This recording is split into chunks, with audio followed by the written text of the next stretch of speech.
आप भी विराट कोहली और रविंद्र जडेजा को शानदार खिलाड़ी मानते हैं तो वीडियो को लाइक जरूर कीजिएगा। दोस्तों, जायसवाल कोहली की आंधी में उड़ी वेस्टइंडीज की टीम तो मोहम्मद सिराज के साथ मिल भारतीय गेंदबाजों ने मचाया ऐसा तांडव। तीसरे दिन ही लिखी जा चुकी है टीम इंडिया की जीत की दास्तान। तो आखिर कैसे भारतीय लड़ाकों ने तोड़ा वेस्टइंडीज का घमंड? ऐसा क्या हुआ तीसरे दिन जिसे देखने वाले अपनी आंखों पर भरोसा करने के लिए तैयार नहीं थे? कैसे विस्फोटक बल्लेबाजी के बाद भारतीय गेंदबाजों ने अपनी आंख उगलती हुई गेंदों से लिखा नया इतिहास? इस रोमांचक मुकाबले की पूरी हाईलाइट हम आपको दिखाएंगे, लेकिन उससे पहले आपको क्या लगता है कि विराट और जायसवाल में से कौन है सबसे शानदार बल्लेबाज? नीचे कमेंट करके जरूर बताइएगा। दोस्तों, रोमांचक पहले टेस्ट के तीसरे दिन का खेल जब शुरू हुआ तो यशस्वी जायसवाल ने दिन के पहले रन बनाए जैसा अंदाजा था। ये दोनों कहर बनकर वेस्टइंडीज पर टूट पड़े। जायसवाल ने आती जैसन होल्डर को आड़े हाथों लेकर इतना खूबसूरत चौका लगाया जैसे विराट कोहली भी केवल देखते रह गए। इसी के साथ यशस्वी जायसवाल ने अगली गेंद पर सिंगल लेकर 150 रनों का ऐतिहासिक आंकड़ा छू लिया था, जिस पर विराट कोहली ने उनके हाथ मिलाकर उन्हें बधाई दी। यहाँ तक पहुंचने के लिए उन्होंने 307 गेंदों का इस्तेमाल किया था, जहां 15 चौके भी उन्होंने लगाए थे। ये खिलाड़ी तो नॉनस्टॉप वेस्टइंडीज की धज्जियां उड़ाया जा रहा था, तो वहीं दूसरी तरफ विराट भी उनका बखूबी साथ निभा रहे हैं। हर एक रन के साथ वेस्टइंडीज की हार और भी नजदीक आती जा रही थी। टीम इंडिया ने उनकी वापसी के सभी रास्ते लगभग बंद कर दिए थे। पूरा मुकाबला अभी से लगभग एक तरफ हो चुका था। इसी दौरान विराट ने जैसन होल्डर की गेंद को अपने बल्ले से बखूबी सजा दी। पैरों पर उन्हें गेंद मिली जिसे विराट कोहली ने विकेट के पीछे चौके के लिए मारकर लंबे समय के बाद बाउंड्री बटोरी। वेस्टइंडीज तो समझ ही नहीं पा रही थी कि आखिर उनके साथ हो क्या रहा है। टीम इंडिया ने उनकी हालत बेहद खराब कर दी। हालांकि रनों की रफ्तार बेहद धीमी थी, जिसमें इजाफा करने की दरकार थी। अब अपने गियर में बदलाव करने का समय आ चुका था। इसका नजारा दिखाया यशस्वी जायसवाल ने। उन्होंने अल्जरी जोसेफ के खिलाफ शानदार चौका जड़कर विराट कोहली के साथ शतकीय पार्टनरशिप की, जहां दूसरी तरफ विराट कोहली भी अपने 50 के आंकड़े के बेहद करीब आकर खड़े थे। लेकिन उनसे ज्यादा जल्दबाजी में तो यशस्वी जायसवाल लग रहे थे। उनके सब्र का बांध टूट चुका था, जिसके आगे अब वेस्टइंडीज की शामत आने वाली थी। वारीकरण का स्वागत ही यशस्वी ने आगे बढ़कर उनके सर के ऊपर से तूफानी छक्का बटोर कर किया। ये केवल तीसरे दिन का ही नहीं बल्कि जायसवाल की इतनी पारी भी पहला छक्का था दिन की पारी का, जिसने वेस्टइंडीज के खेमे में तो उथल पुथल मचा दी थी। 125 ओवरों में भारतीय टीम ने 350 रन बना लिए थे। इसके साथ ही भारतीय की लीड अब 200 रन तक हो चुकी थी। यशस्वी के दोहरे शतक का फैंस को बेसब्री से इंतजार था, लेकिन हर अच्छी चीज का अंत होता है और यशस्वी की इस लाजवाब पारी पर भी ब्रेक लगा दिया। जोसेफ ने उन्हें लगातार विकेट कीपर डिसिल्वा के हाथों कैच आउट कराकर पवेलियन की राह दिखाई। भारत के लिए सबसे बड़ा झटका था, क्योंकि ये जाबाज खिलाड़ी अपने करियर की सबसे शानदार पारी खेलकर वापस लौट चुका था।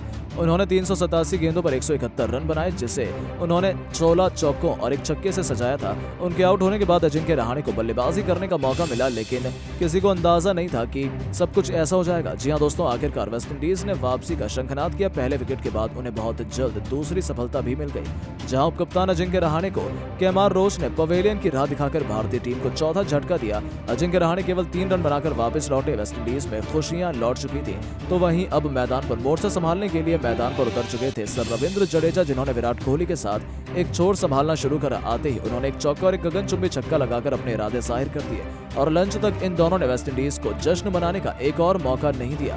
लंच तक भारतीय टीम ने 142 ओवर खेलकर 400 रन बना लिए थे, जहां भारतीय टीम की बढ़त 250 रनों की हो चुकी थी। चाय के बाद ये दोनों भारतीय टीम की बढ़त को और भी बड़ी बनाने के लिए मैदान में उतरे।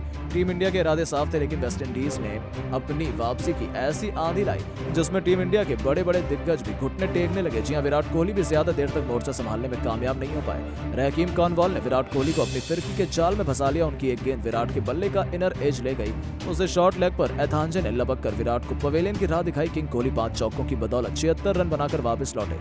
उनके बाद मैदान पर आ चुके थे ईशान किशन, जो 19 गेंद खेल गए थे, लेकिन अभी तक अपना खाता भी नहीं खोल पाए थे। जैसे उन्होंने सिंगल लेकर अपने इंटरनेशनल क्रिकेट की शुरुआत की। दोस्तों, भारतीय टीम ने 421 रनों की पारी पर डिक्लेयर करने का फैसला किया, जहां टीम इंडिया की लीड 271 रनों की हो गई थी। रविंद्र जडेजा ने 3 चौके और एक छक्के की बदौलत 37 रन बनाए थे। भारतीय टीम भी इस भारी भरकम लीड को समाप्त कर अपनी जीत की उम्मीदों को जिंदा करने के लिए वेस्टइंडीज के लिए कप्तान क्रेग ब्रैथवेट के साथ दोबारा से तेज नारायण चंद्रपाल की जोड़ी मैदान में उतर चुकी थी, जिनके कंधे बहुत बड़ी जिम्मेदारी सौंपी गई। इसे बखूबी समझते हुए इन दोनों खिलाड़ियों ने बेहतरीन शुरुआत करनी चाहिए, लेकिन भारतीय गेंदबाजों के सामने रन बनाना इतना आसान नहीं था। पहले 5 ओवरों में तो दोनों बल्लेबाज मिलकर केवल 3 रन बना पाए थे। दोनों बल्लेबाज बहुत अधिक दबाव में नजर आ रहे थे। भारतीय गेंदबाजों ने अभी उन पर चौतरफा शिकंजा कस लिया था, जिसे देखते हुए तो यही लगता है कि तीसरे दिन का खेल खत्म होने तक भारतीय टीम वेस्टइंडीज के 2-3 बल्लेबाजों को समेट देगी और आसानी से अपनी जीत सुनिश्चित कर लेगी। लेकिन उससे पहले आपको क्या लगता है, विराट और जायसवाल में कौन सबसे खतरनाक बल्लेबाज है? हमें नीचे कमेंट करके जरूर बताइए। दोस्तों, पहले दिन से ही टीम इंडिया ने वेस्टइंडीज की कमर तोड़कर रख दी थी। टीम इंडिया के लिए रोहित और यशस्वी ने दमदार बल्लेबाजी की। पहले इन दोनों खिलाड़ियों ने 100, उसके बाद 200 रनों की ओपनिंग पार्टनरशिप कर न जाने कितने ही रिकॉर्ड की धज्जियां उड़ाकर रख दी। तो फिर बारी बारी इन दोनों खूंखार खिलाड़ियों ने अपने अपने शतक पूरे किए। हालांकि इस बीच कप्तान रोहित 10 चौकों और 2 छक्कों की बदौलत 103 रनों की शानदार पारी खेलकर वापस लौट गए। शुभमन गिल भी केवल 6 रन बना पाए। ऐसा लगा था कि वेस्टइंडीज मुकाबले में वापसी कर चुकी है, लेकिन दोस्तों वेस्टइंडीज के इन सभी इरादों पर पानी फेरने के लिए वन मैन आर्मी की तरह यशस्वी जायसवाल मैदान में डटे हुए थे। इस खिलाड़ी ने किंग कोहली के साथ मोर्चा संभाला और फिर वेस्टइंडीज की खुशियों को पल भर में मातम में बदलते हुए उन्होंने तीसरे दिन वेस्टइंडीज को जश्न मनाने का मौका नहीं दिया। इस दौरान यशस्वी जायसवाल नाबाद रहते हुए 143 रन ठोक चुके थे। जहां उन्होंने 14 चौके भी लगाए थे, तो वहीं दूसरे दिन का खेल समाप्त होने तक विराट कोहली 36 रन बनाकर खेल रहे थे और टीम इंडिया का स्कोर 312 रन था, जिसकी बदौलत भारतीय टीम ने वेस्टइंडीज पर 162 रनों की बढ़त बना ली थी। इसे देखकर ही अंदाजा लग रहा था कि अब तीसरे दिन भी वेस्टइंडीज की शामत आने वाली है। तीसरे दिन का खेल जब शुरू हुआ तो यशस्वी जायसवाल ने दिन के पहले रन बनाए, जैसा अंदाजा था। ये दोनों कहर बनकर वेस्टइंडीज पर टूट पड़े। जायसवाल ने आते ही जेसन होल्डर को आड़े हाथों लेकर इतना खूबसूरत चौका लगाया जिसे विराट कोहली भी केवल देखते ही रह गए। इसी के साथ यशस्वी जायसवाल ने अगली ही गेंद पर सिंगल लेकर 150 रनों का ऐतिहासिक आंकड़ा छू लिया, जिस पर खुद विराट कोहली ने उनसे हाथ मिलाकर बधाई दी। यहाँ तक पहुंचने के लिए उन्होंने 307 गेंदों का इस्तेमाल किया था, जहां 15 चौके भी उन्होंने लगाए थे। ये खिलाड़ी तो नॉनस्टॉप वेस्टइंडीज की धज्जियां उड़ाया जा रहा था, तो वहीं दूसरी तरफ विराट भी उनका बखूबी साथ निभा रहे हैं। देखते ही देखते वह भी अपने अर्धशतक के आंकड़े की तरफ बढ़ते चले थे। हालांकि दोस्तों इस पारी में हमें एक अलग ही विराट कोहली देखने को मिले, जहां उन्होंने अपने आप पर बहुत अधिक संयम बनाए रखा था और एक जुझारू पारी खेली थी। जहां मुश्किल से अब तक उन्होंने मात्र 1 चौका लगाया था, तो वहीं अपने सभी रन सिंगल डबल से बटोरे थे, जो बहुत कम देखने को मिलता है। इससे ही अंदाजा लग रहा था कि पिच बल्लेबाजों के लिए आसान नहीं थी। जहां स्पिन गेंदबाज लगातार बल्लेबाजों के लिए मुसीबत खड़ी कर रहे थे, तो वहीं सुबह आते ही विराट कोहली के खिलाफ एक बार फिर अपील हो गई। हालांकि विराट टस से मस नहीं हुए, लेकिन बल्लेबाजी बेहद कठिन थी। हालांकि बावजूद उसके वेस्टइंडीज के गेंदबाजों को सफलता हासिल नहीं हो पा रही थी। उन्होंने एड़ी चोटी का जोर लगा दिया था, लेकिन अब तक उनके सभी प्लान फ्लॉप साबित हुए थे। वहीं हर एक रन के साथ वेस्टइंडीज की हार और भी नजदीक आती जा रही थी। टीम इंडिया ने उनकी वापसी के लगभग सभी रास्ते बंद कर दिए थे। वह पूरा मुकाबला अभी से लगभग एक तरफा हो चुका था। इसी दौरान विराट ने जेसन होल्डर की गेंद को अपने बल्ले से बखूबी सजाएगी पैरों पर उन्हें गेंद मिली, जिसे विराट ने विकेट के पीछे चौके के लिए मारकर लंबे समय बाद बाउंड्री बटोरी। वेस्टइंडीज तो समझ ही नहीं पा रहा था कि आखिर उनके साथ हो क्या रहा है। टीम इंडिया ने उनकी हालत बेहद खराब कर दी थी। 122 ओवरों में भारतीय टीम ने 336 रन बना लिए थे। हालांकि रन रेट उतना ज्यादा नहीं था। अब तक भारतीय टीम ने 2.75 के रन रेट से रन बनाए थे, जो कि चिंता की बात है। लेकिन भारत के पास समय बहुत था और ये दोनों बल्लेबाज उसका बखूबी इस्तेमाल कर रहे थे।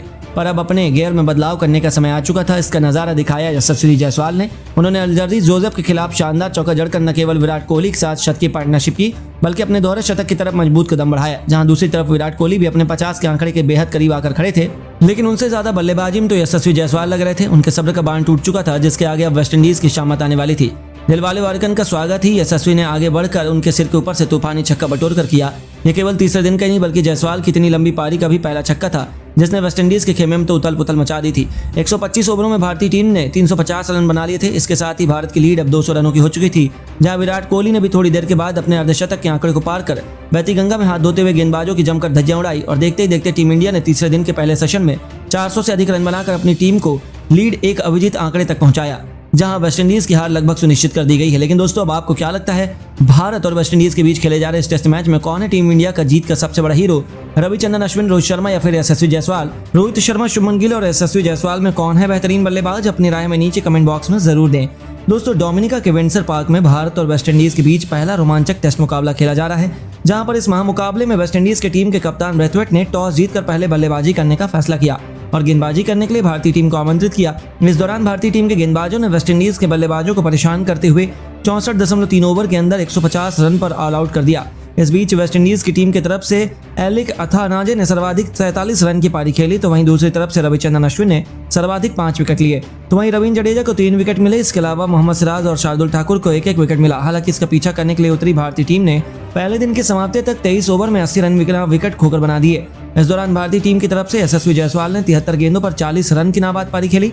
6 चौकों और मदद से दूसरी तरफ से रोहित शर्मा ने 65 गेंदों पर 3 चौके और 1 छक्के की मदद से 30 रन की पारी खेली। वहीं जब दूसरे दिन का खेल प्रारंभ हुआ तो भारतीय टीम की तरफ से बल्लेबाजी पर यशस्वी जायसवाल मोहम्मद थे, तो वहीं गेंदबाजी की शुरुआत जेसन होल्डर ने की। इस दौरान जेसन होल्डर ने पहले ओवर में ही 1 रन न देकर मेडन ओवर के साथ दूसरे दिन की शुरुआत की।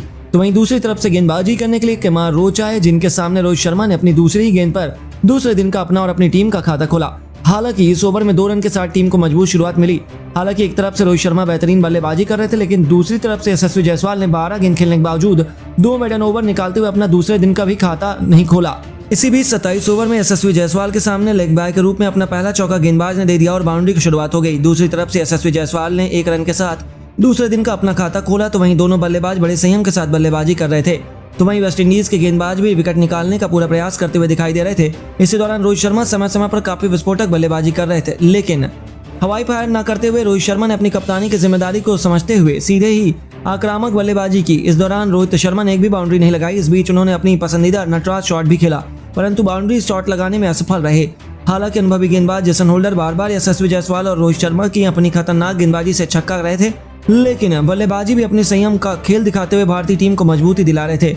तो वहीं दोनों गेंदबाजों की तरफ से विकेट न मिलने के बाद वेस्टइंडीज के कप्तान ने गेंदबाजी में बदलाव करते हुए बेहतरीन गेंदबाज अलजारी जोसेफ को 33 ओवर में गेंद थमा दी। हालांकि इनसे विकेट निकालने की वेस्टइंडीज को टीम को काफी ज्यादा उम्मीद थी। इसी दौरान 33 ओवर में यशस्वी जायसवाल ने गेंदबाजी औसत का स्वागत चौके के साथ किया और भारतीय टीम को 100 रन के पार भी पहुंचा दिया। तो वहीं यशस्वी जायसवाल ने इस चौके के साथ अपने पहले टेस्ट का मुकाबला अपना पहला अर्धशतक लगा दिया, जो 103 गेंदों पर आई थी। तो वहीं 2021 के बाद पहली बार किसी भारतीय सलामी जोड़ी ने 100 रन की साझेदारी की। इस दौरान 34 ओवर में गेंदबाजी में बदलाव करते हुए वेस्टइंडीज के कप्तान ने फिरकी गेंदबाज कार्नवाल को गेंदबाजी करने के लिए बुलाया, जिन्होंने जबरदस्त गेंदबाजी करते हुए मुकाबले में रोमांच ला दिया। हालांकि उनका स्वागत 1 रन के साथ किया गया। तो वहीं इस ओवर में कप्तान रोहित शर्मा भी एलबीडब्ल्यू आउट हो गए। हालांकि अंपायर ने नॉट आउट दिया और वेस्टइंडीज की टीम ने डीआरएस भी नहीं लिया। ऐसे में बल्लेबाज को जीवनदान मिला। तो वहीं वेस्टइंडीज की टीम के सामने भारतीय टीम ने 36 ओवर तक 106 रन बनाकर बिना विकेट खोकर दिए। जिस प्रकार से बेहतरीन बल्लेबाजी वेस्टइंडीज के सामने भारतीय बल्लेबाज कर रहे थे, उसे देखकर लग रहा था कि भारतीय टीम 150 रन के करीब पहले सत्र में बना लेंगे और बढ़त हासिल करेंगे और वेस्टइंडीज के गेंदबाज भी वापसी करते हुए 1 विकेट निकाल लेंगे और मुकाबले में रोमांच पैदा करेंगे। तो दोस्तों, आपको क्या लगता है भारतीय टीम पहली पारी के अंदर कितने रन बना पाएगी? अपनी राय में नीचे कमेंट बॉक्स में जरूर दें और ऐसी शानदार खबरों के लिए चैनल को सब्सक्राइब जरूर करें। धन्यवाद।